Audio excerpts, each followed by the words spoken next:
अस्सलाम वालेकुम व्यूवर, एक बार फिर हाज़िर हुए हैं एक नए प्रोजेक्ट के साथ। उम्मीद करते हैं आप सब ठीक होंगे।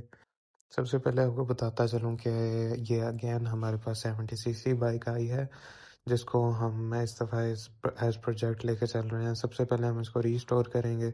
रीस्टोर करने के बाद इसकी मॉडिफ़िकेशन के दौरान हम इसको डिसाइड करेंगे कि हम क्या शेप, क्या रूप और क्या मॉडल की इसको जो मॉडिफ़िकेशन है इस बार देखेंगे। सबसे पहले हमने शुरू किया डीअसेंबलिंग से।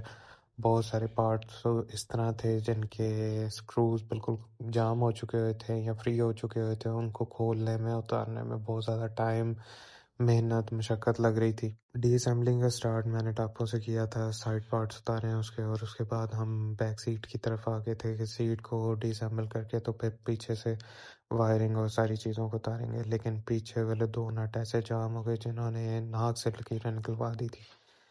ख़ास तौर पे जब कुछ चीज़ें इस तरह की होती हैं जिनको लेके आपको बहुत टाइट स्पॉट्स के अंदर जाके आपको वो अनस्क्रू करने पड़ते हैं। बहुत मेहनत के बाद कुछ भी नहीं हो रहा था। ये हमने एक डी-रस्टिंग हमने अपना स्प्रे बनाया हुआ है, ये सारा किया उसके ऊपर कि मेबी कुछ इफ़ेक्ट हो जाए, लेकिन तब भी कुछ इतना कोई हेल्पफुल नहीं हो रहा था, कुछ फ्रूटफुल नहीं हुआ। फिर भी हम मेहनत करते रहे। फाइनली वो खुल गया था, लेकिन बहुत टाइम लगा, इसलिए जितनी देर हम डी-रस्टिंग स्प्रे किया था, हमने सोचा उसके साथ-साथ हम बाकी चीज़ों को शुरू कर लेते हैं। उसको थोड़ा-सा टाइम दे देते हैं उस चीज़ को रेस्ट करने के लिए। स्टे होगा तो मेबी वो थोड़ा-सा फ्रूटफुल हो जाए हमारे लिए। बाकी हम बाकी चीज़ों से शुरू किया, आपको साथ-साथ दिखाते हैं कि क्या-क्या किया। इसको डीअसेंबल करने के बाद डी-रस्ट करेंगे और सबसे पहले रीस्टोर की तरफ शुरू करेंगे। मुझे पता है हर किसी का शौक रीस्टोर करना या मॉडिफ़ाई करना नहीं होता। मोस्टली लोग पसंद नहीं करते इन चीज़ों को, उनका गोल होता है नई बाइक ले लेना या कोई और चीज़ देख लेना। इस चीज़ को लेके आई वुडेंट से कि हर किसी को, बट किसी-किसी को इस चीज़ को एक क्रेज़ होना चाहिए, एक ड्रीम होना चाहिए, किसी चीज़ को, डेड सी चीज़ को या अपनी ओन चीज़ को आप दोबारा कोई एक नई शक्ल दें, उसको एक नई चीज़ बनाएँ, उसको बिल्कुल मुख्तलिफ करें। तो हाँ, ये मेरा शौक है, वन्स अगेन हमारा शौक है, तो इस वजह से हम इन चीज़ों के ऊपर फ़ोकस्ड होते हैं। जब भी आप कोई प्रोजेक्ट बनाने लगें, उसके अंदर सबसे ज़्यादा ज़रूरी चीज़ें जो होती हैं, बेसिक वो ये होती हैं कि सबसे पहले आप पार्ट्स उसके देखें, कौन से रीयूज़ेबल हैं या कौन से रीस्टोर करके यूज़ हो जाएँगे और कौन से आपको नए लेने पड़ेंगे, और ये सारी चीज़ें बहुत मैटर करती हैं। फिर दूसरी चीज़ जो मैटर करती है, वो ये है कि आपका विज़न क्या है बाइक को लेके, आप क्या शेप देना चाह रहे हैं। उसमें बहुत सारी चीज़ें होती हैं, मोस्टली कॉमनली हमारे पाकिस्तान में या एशिया में जो यूज़्ड होती हैं या बनाते हैं लोग, वो कैफ़े रेसर्स होते हैं या ट्रैकर्स होते हैं।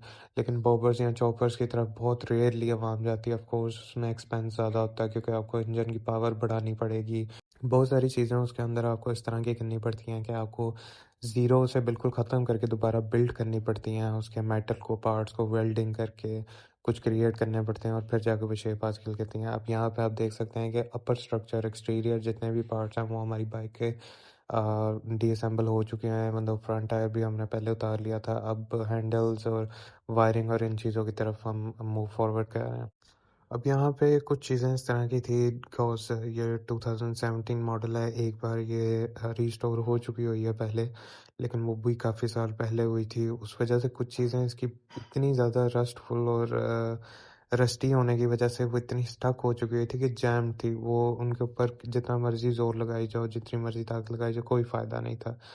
यहाँ पे मैं अपनी बेगम से हेल्प माँगते हुए उनको बुला रहा था और मुझे इस चीज़ के ऊपर वाज़ेह किया जा रहा था that they are my content creator, but at last still she came for my help and as you know हम दोनों अपने सारे प्रोजेक्ट्स का साथ करते हैं, इकट्ठे करते हैं। इसमें किसी एक पर्सन का इस तरह सोल ऑन क्रेडिट नहीं होता, लेकिन हम दोनों बराबर की मेहनत करते हैं, बराबर का सारा काम करते हैं। तो इसलिए क्योंकि ये हम दोनों का विज़न है, इसमें किसी एक पर्सन की सारी इन्वॉल्वमेंट नहीं होती, हम दोनों बराबर के शरीक होते हैं उस चीज़ के अंदर, तभी वो चीज़ें हो पाती हैं। और credit goes to my wife because उसने ये चीज़ें मेरे लिए पॉसिबल की हैं, तो मैं ये चीज़ें करने लगा हूँ because it was a dream of mine to do such things, जो कि मैं नहीं कर पाया कभी due to responsibilities, lack of time और बहुत सारे other reasons. But still I am glad कि हम दोनों ये साथ में कर रहे हैं और ये ऐसी एक्टिविटी है जो हम दोनों साथ में करना पसंद करते हैं।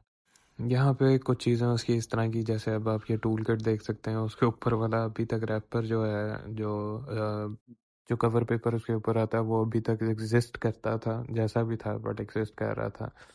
यहाँ पे हैंडल भी डीअसेंबल कर चुके हैं, यहाँ हेडलाइट डीअसेंबल कर लिया, फ्रंट शॉक की डीअसेंबलिंग के लिए सबसे पहले हमने उसके ऊपर वाले फ्रंट कान जो होते हैं, जिनको एयर लूप्स भी कहते हैं, और उनको हम खोलने की कोशिश कर रहे थे। Again it was so rusty कि वो स्टक हुए थे, कुछ चीज़ें हमें काट के निकालनी पड़ी, but somehow it was working. हम कर रहे थे, टाइम बहुत ज़्यादा लग रहा था, but still it was fun.